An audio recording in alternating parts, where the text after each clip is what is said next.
tayo sandali. No? Muli mga kapatid, magandang umaga po sa inyong lahat. Merong isang kilalang author, si Robert Fulghum. Marami siyang mga aklat na isinulat. At meron siyang isang aklat na isinulat, ang pamagat ay All I Really Need to Know, I Learned in Kindergarten. All I Really Need to Know, I Learned in Kindergarten. Of course, yung kanyang title ay hyperbolic lamang yun. Pero ano yung kanyang punto sa titulo ng kanyang aklat? Na ang lahat ng kailangan nating malaman, tinuturo sa atin nung tayo ay nasa bata o nasa paaralan pa lamang, mga bata pa lamang. Ang halimbawa niya doon ay share everything, play fair, don't hit people, put things back where you found them, clean up your mess, don't take things that are not yours, say sorry when you hurt somebody. Ang lahat daw ng yaan, kailangan natin sa ating pakikitungo sa bawat isa. Pero ang lahat ng yaan, tinuturo sa atin nung tayo ay mga bata pa lamang, nung tayo ay nasa kinder pa lamang. Pero nakakalungkot dahil minsan, yun ang ating nakakaligtaan habang tayo ay tumatanda. All I really need to know, I learned in kindergarten. Siguro mga kapatid, ating din pwedeng sabihin yun sa ating ebanghelyo sa ngayon. All that we need to know about Jesus is in our gospel today. Ang lahat ng ating kailangan malaman tungkol kay Jesus ay nasa ating ebanghelyo sa ngayon. Tatlong bagay. Una, His presence. Yung presensya ni Jesus. Alam po nyo, ito yung isang kwento sa ating ebanghelyo sa ngayon kung paano si Jesus ay pumunta at kinatagpo yung kanyang mga alagad habang sila ay naglalakad papunta sa kanilang kapwa alagad. Alam po natin na ito yung kwento ng Emmaus, no? Kung saan ang dalawang alagad ay umalis ng Jerusalem para magtungo sa isang bayang tinatawag na Emmaus. Pero habang sila ay naglalakbay, sila'y sinamahan, sila'y pinuntahan ni Jesus, at sila ay kinausap ni Jesus sa daan. Yan ay isang bagay na hindi naman talaga bago. Bakit? Kasi ang unang paalaala sa atin ay kung saan tayo nandoroon, dun tayo pinupuntahan ni Jesus. Nung nagpunta si Magdalena sa libingan, dun siya kinatagpo ni Jesus. Nang nangingisda si Simon Pedro at ang ibang mga alagad sa lawa ng Tiberias, doon sila pinuntahan ni Jesus. Nang ang dalawang alagad ay naglalakbay patungo sa Emmaus, doon sila pinuntahan ni Jesus. Yan ang unang P, presence. Sapagkat palagi tayong kakatagpuin ni Jesus, lagi tayong pupuntahan ni Jesus saan man tayo nandoroon.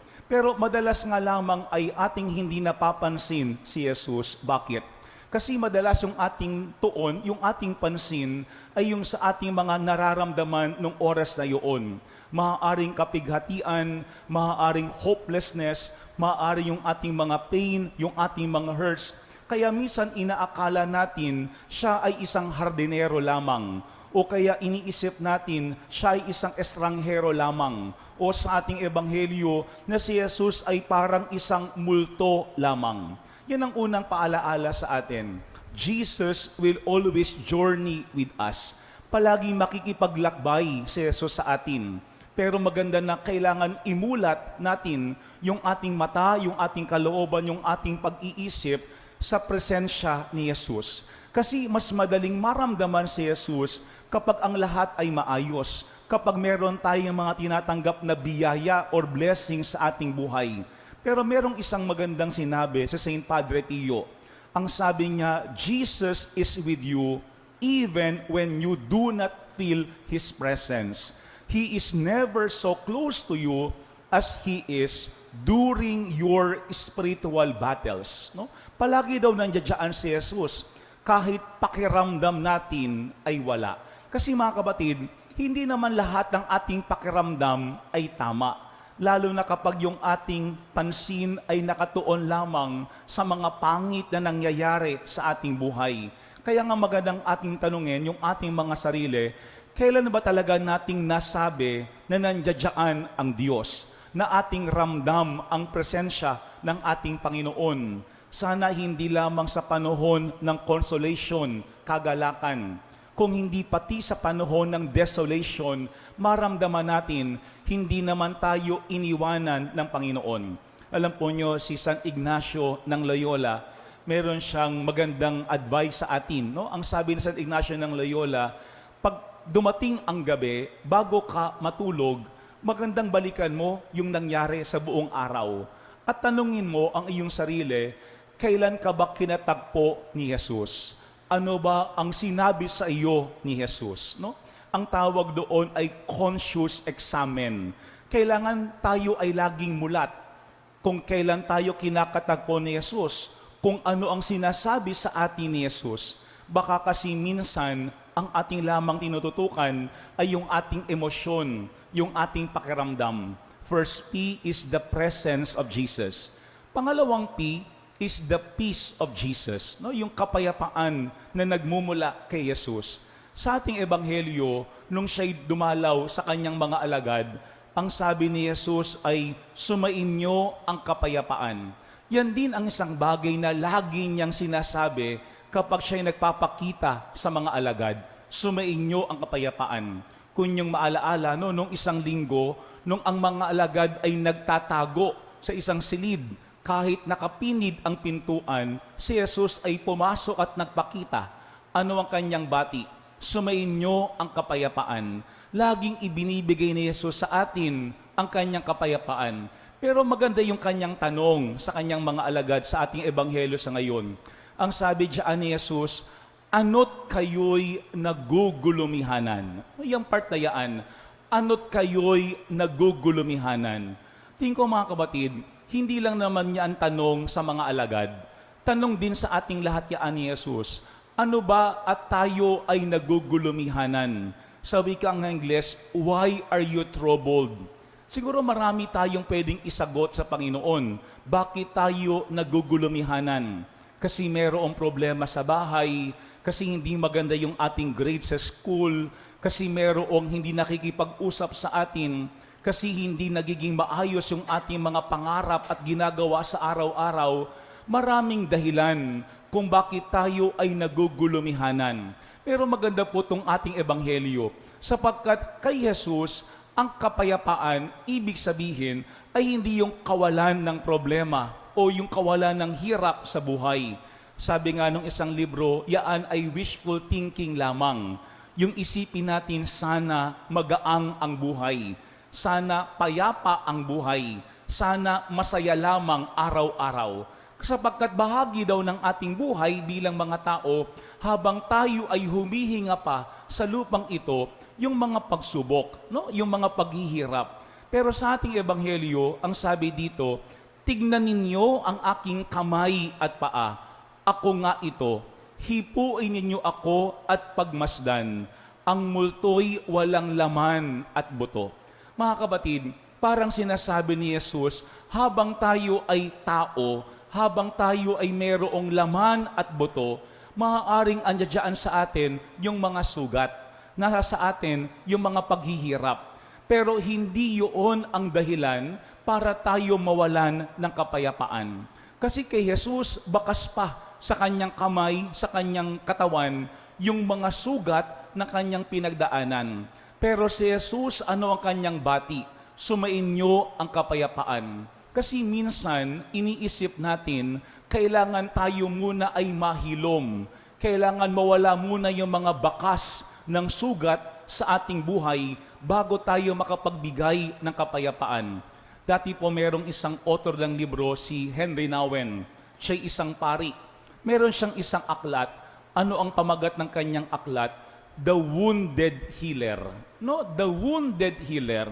Kasi sa isang banda, lahat naman tayo may mga sugat. Pero ang tanong, sa ating bang mga sugat, tayo ba ay nanghihilom ng ating kapwa? O tayo ay nanunugat sa bawat isa?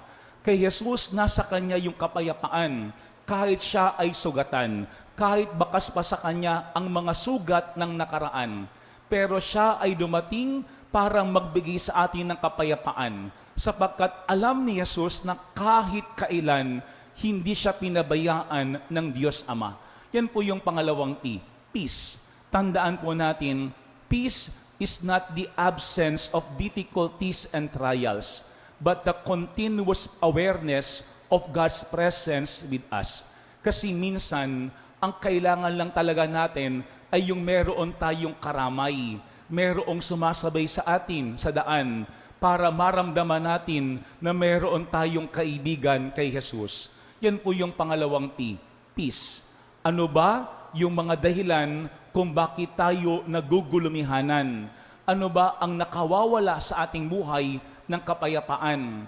Sana tulad ni Jesus, ipagkatiwala natin ang lahat-lahat ng iyon sa Diyos Ama.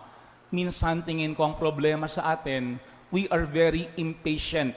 Ano ibig sabihin noon? Gusto natin agad-agad solve na yung ating problema. Agad-agad magaling na yung ating karamdaman.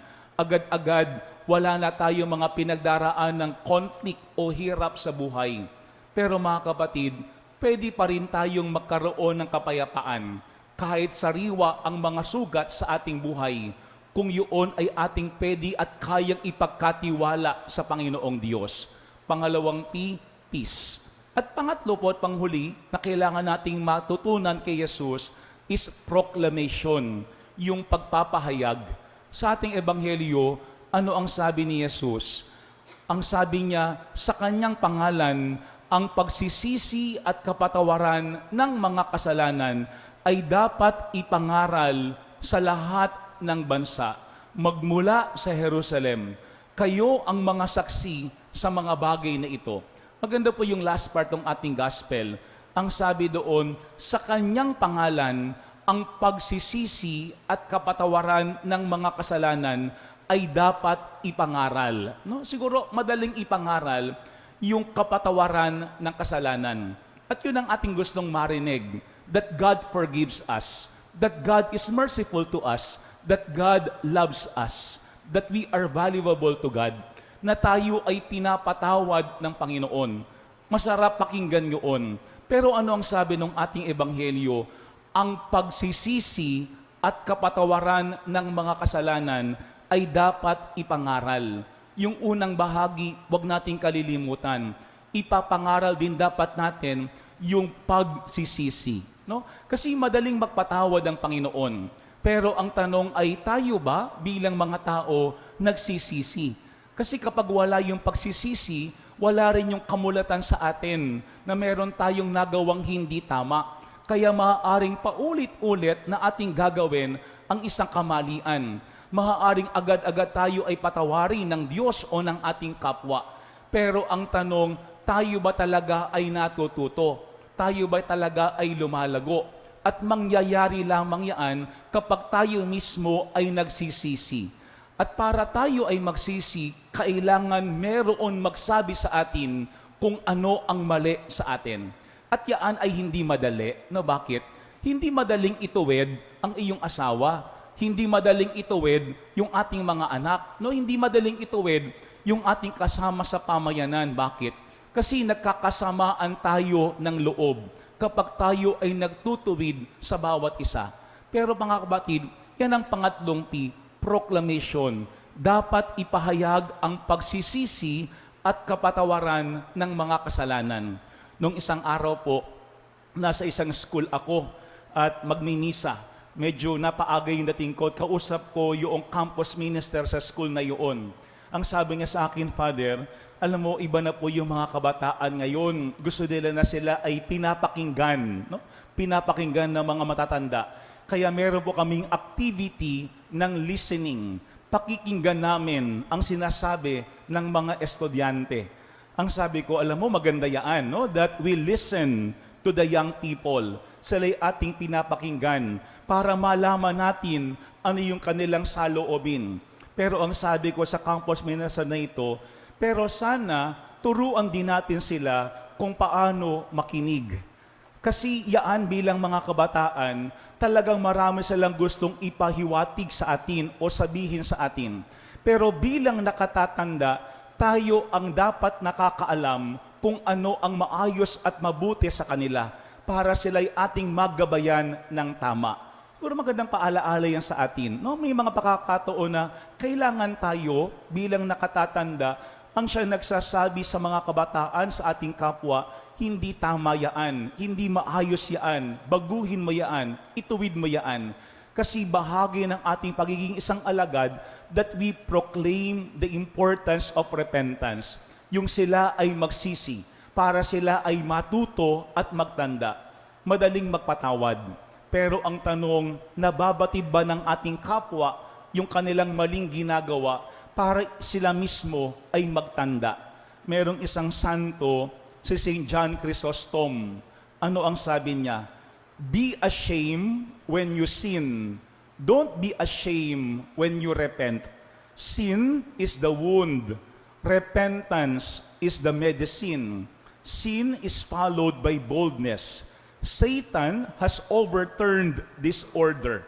Para baga daw binaliktad ni Satanas ang order ng bagay na iyon. Ano ang ginawa ni Satanas? Satan has given boldness to sin and shame to repentance. Boldness to sin and shame to repentance. Kasi sa ating panahon ngayon, parang yung gumagawa pa ng masama, yun pa ang matapang, yun pa ang malakas ang loob. At yung nagbabago ng kanilang buhay, parang yung pa ang hiyang-hiya. Mga kabatid, all that we need to know about Jesus can be seen in our gospel today. 3 P ang ating kailangan matandaan tungkol kay Jesus. First P, presence. Saan tayo nandoon, tayo ay pinupuntahan ni Jesus para tayo ay kanyang paliwanagan. Kailangan lang tayo ay maging mulat sa kanyang paggabay sa atin. Huwag lamang tayong tumutok sa ating mga nararamdaman sa buhay. Pangalawang P, peace. Ang kapayapaan ay hindi yung kawalan ng problema. Kasi kahit sariwa pa yung mga sugat sa ating buhay, pwede tayong manghilom ng sugat sa ating kapwa. Kung alam natin na ang Diyos ay laging sa atin ay gumagabay. At pangatlong P, proclamation. Sana ang ating ipahayag ay hindi lamang kapatawaran, kung hindi pagsisisi. Kasi kapag walang pagsisisi, wala ring pagbabago sa buhay.